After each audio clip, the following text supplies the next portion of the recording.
जो है कॉकरोच जनता पार्टी का कॉल है कि कल वो यहाँ पहुँचने वाले हैं और 6 जून को दिल्ली पहुँचने वाले हैं। पार्लियामेंट थाने में सबको इकट्ठा होने के लिए कह रहे हैं कि शांतिपूर्वक प्रदर्शन करेंगे। देखिए अच्छी बात है और कहीं ना कहीं आह्वान किया है और लगता है कि भाई कोई युवा है जो बाहर से आ रहा है और कॉल किया उसने देश के युवाओं को, छात्रों को, तो छात्रों को ज़्यादा से ज़्यादा पहुँचना चाहिए। मगर ये भी देखना कि ये जो अनुमति देते नहीं देते, परमिशन देते ही नहीं देती धरना करने की, प्रदर्शन करने की। और मैंने तो एक दिन आपसे भी कहा था भाई, परसों पता नहीं 2-3 दिन पहले की बात है, मैंने खुद कहा था कि जून मेसी हैं, एक पत्रकार है, उनको कहा कि जाइए आप पार्लियामेंट जाइए और परमिशन ले और कॉकरोच जनता पार्टी के लिए, आंदोलन के लिए, तो उसी दिन पता चल जाता कि परमिशन देंगे कि नहीं देंगे। अब फिर भी उसके बाद भी जो कॉकरोच जनता पार्टी के प्रवक्ता हैं वो लोग परमिशन मांगने की बात कह रहे हैं, तो निश्चित रूप से परमिशन, मुझे तो नहीं लगता, सरकार की मंशा ठीक नहीं है। और शिक्षा पे जिस प्रकार से सरकार प्रहार कर रही है, पेपर लीक हो रहे हैं, उसके बाद परीक्षाएं ठीक से नहीं कराई जा रही और छात्र आत्महत्या कर रहे हैं, महंगाई चरम सीमा पर है, पेट्रोल डीजल के दाम बढ़ रहे हैं, मूलभूत जन सुविधाओं की चीजों के भाव बढ़ रहे हैं और खाद्य पदार्थों के भाव बढ़ रहे हैं, सब्जी हो, साग सब्जी हो, आटा हो, चावल हो, तेल हो, सबके दाम बढ़ रहे हैं। सरकार निरंकुश है, सरकार कहीं पर भी कोई भी तरीके से सफल कार्य नहीं कर पा रही है। इसी की वजह से देश में आक्रोश है और आंदोलन सिर्फ छात्रों का आंदोलन नहीं है, सभी लोग परेशान है। आप देखते हैं क्या होता है 6 तारीख को, कितना बड़ा चौका और छक्का मारेंगे ये कॉकरोच जनता पार्टी वाले। तो निश्चित रूप से हम तो कहते हैं भाई, जो भी विरोध कर रहा है वो सरकार गलत कर रही है, सरकार की नीतियां गलत हैं। अगर कोई भी नेतृत्व कर रहा है, कोई भी विरोध कर रहा है ऐसी नीतियों के खिलाफ, तो सभी को इकट्ठा होना चाहिए, सभी को एकजुट होना चाहिए। जिस प्रकार सीजीआई ने बदतमीजी करी, देश के युवाओं को, बेरोजगारों को जिस प्रकार से लताड़ा, उन्हें कीड़ा मकोड़ा, कॉकरोच और न जाने परजीवी क्या क्या कहा, ये वही भाषा है मोदी जी की जो किसान आंदोलन के दौरान किसानों को कही गई थी, ये परजीवी हैं और आंदोलन जीवी हैं। उसी प्रकार की भाषा सीजीआई ने की, सूर्यकांत ने। तो ये ऐसे लगता है सूर्यकांत भी कोई आरएसएस का एजेंट है और ये एजेंट ही है, कहीं ना कहीं जो जुडिशरी में बैठ गए एजेंट बैठ गए। अच्छा भाई, आप देख लीजिए इलाहाबाद हाई कोर्ट में, वहां पर भी जिस प्रकार परसों क्या कल की बात है, एक ऑर्डर पास करा और वहां पर काशी में एक मस्जिद जो 200 वर्ष मस्जिद थी रातों रात ढा दी गई। तो ये सब जगह जुडिशरी में भी आरएसएस भाजपा के कार्यकर्ता बैठे हुए हैं और उसमें प्रशासन में भी बैठे हुए हैं। और चुनाव आयोग का तो आपको पता ही है, ज्ञानेश कुमार गुप्ता जिस प्रकार से एसआईआर के माध्यम से वोट काट रहा है देश में। और लेकिन एक सवाल यह है कि कल कॉकरोच पार्टी का जो फाउंडर यहाँ पहुंचेंगे, क्या आपको लगता है कि कल शांतिपूर्वक प्रदर्शन कर पाएंगे? ना, प्रदर्शन तो सरकार किसी कीमत में नहीं करने देगी। वो नहीं चाहती कि भाई इसके खिलाफ, इसके विरोध में किसी की आवाज बुलंद हो, और जिसकी आवाज उठेगी उसकी आवाज दबाती आ रही है सरकार। और बहुतों के साथ हादसे हुए, हो सकता है इनके साथ भी कॉकरोच जनता पार्टी का जो फाउंडर है, जो कहीं ना कहीं अभिजीत दीप के, इसके साथ भी कुछ गलत घटित हो सकता है। इसलिए भाई ज्यादा से ज्यादा लोग सहयोग करो। अगर देश हित में, राष्ट्र हित में, शिक्षा के हित में अगर कोई आवाज उठा रहा है, भले ही अभिजीत दीप के है, युवा है, इसका साथ दो। और सारे के सारे साथ दें जो संविधान में विश्वास रखते हैं, लोकतंत्र में विश्वास रखते हैं, देश में विश्वास रखते हैं।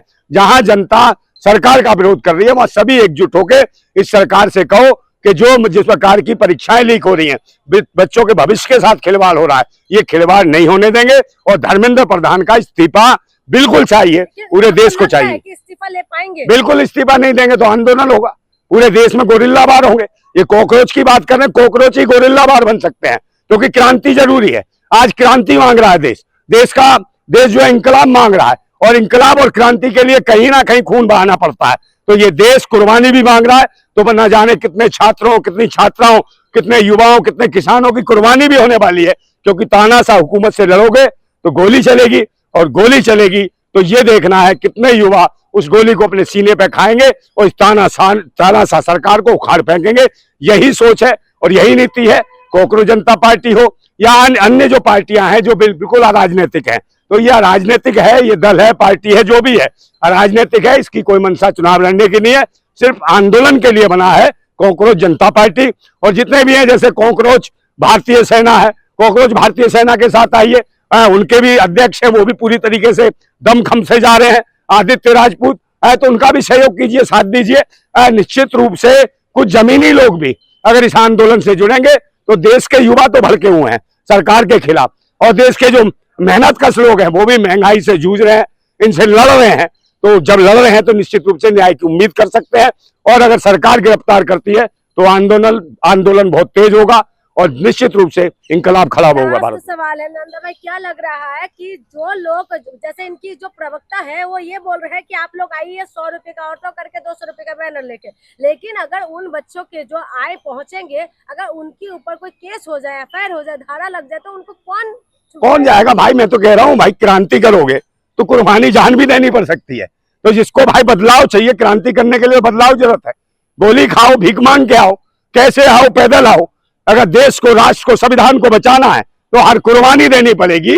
और कहीं ना कहीं आपने हिंदुओं के नाम पे, धर्म के नाम पे न जाने लाखों करोड़ों रुपया बर्बाद कर दिया, सरकार पे लुटा दिया, जो कहीं ना कहीं हिंदुओं की ही दुश्मन हो रही है और हिंदुओं के हक और अधिकारों को छीन रही है। और जो आत्महत्या की है वो कोई मुसलमान बच्चे आत्महत्या नहीं किए, सारे के सारे हिंदू बच्चों ने आत्महत्या करी। शिक्षकों के साथ भी अत्याचार हो रहा है और कहीं ना कहीं जो शिक्षा के केंद्र खोल के बैठे उनके साथ भी अन्याय हो रहा है, उनको भी जेल में डाला जा रहा है। मगर हिंदू मुसलमान देख के सर जनता दिखा रही, सरकार दिखा रही है। कहीं ना कहीं खान सर हो, जिसको फैजल खान के रूप में दिखाया जा रहा है, तो उसको भी जेल में डालने की बात कर रहे हैं, एफआईआर दर्ज हो रही है। मैं वही बात कह रहा हूं, किसी खान ने आत्महत्या नहीं करी। जितने बच्चे शिक्षा से परेशान हुए, जिनके साथ खिलवाड़ हुआ और जो पेपर लीक हुए उससे परेशान होकर जिन बच्चों ने आत्महत्याएं की हैं, वो सारे के सारे हिंदू थे। तो जवाब देना चाहिए इस हिंदुत्ववादी सरकार को, नकारा निकम्मी सरकार को। फिर वही कहता हूं कि वो गुलाम बड़े बुज़दिल हैं जो कहते हैं क्रांति बड़ी मुश्किल है, और क्रांति हर मुश्किल को आसान बना देती है। तानाशाह कितना भी मजबूत हो, उसे खाक में मिला देती है। जिस तरीके से कॉकरोच जनता पार्टी की एक ही मांग है कि धर्मेंद्र प्रधान को इस्तीफा देना चाहिए, क्या एक सोल्यूशन यही है कि शिक्षा मंत्री को इस्तीफा देना? बिल्कुल इस्तीफा देना चाहिए। कम से कम उन्हें देश की जनता के और देश के जो युवा हैं, जो छात्र हैं, उनकी भावनाओं की कदर करते हुए, एक व्यक्ति के लिए इतने सारे लोगों की भावनाओं को नजरअंदाज नहीं कर सकते। आप भावनाओं के आधार पर मंदिर बना लेते हो, भावनाओं के आधार पर chief justice of India court जो है, जो सुप्रीम कोर्ट है, आदेश सुना देता मंदिर बनाने का। क्या इतने सारे युवाओं का भविष्य बिगड़ रहा है? उनकी आस्था है संविधान लोकतंत्र में। क्या एक व्यक्ति को, धर्मेंद्र प्रधान कौन है? क्या धर्मेंद्र प्रधान जरूरी है या देश के ये लाखों करोड़ों छात्र जरूरी हैं, उनका भविष्य जरूरी है, उनके जो आस्थाएं हैं, जो संविधान में विश्वास है, वो लोग जरूरी है? तो ये सरकार को सोचना चाहिए। और सरकार कहीं ना कहीं दलाल मंत्रियों को बैठा रखा है। और देश में कहीं जितनी भी केंद्र सरकार में 72 मंत्री हैं, ये 72 मंत्री बिल्कुल नकारा निकम्मे हैं। इनके पास कोई सवाल जवाब नहीं होता। जब भी करेंगे हिंदू मुसलमान, और ये 72 के 72 मंत्री कहेंगे मुसलमानों को कि तुम्हें 72 हूरों के पास भेज देंगे। ये 72 मंत्रियों का काम है। शिक्षा, स्वास्थ्य, रोजगार पे कोई भी काम नहीं कर रहे। इसलिए धर्मेंद्र प्रधान का इस्तीफा चाहिए। जिंदाबाद।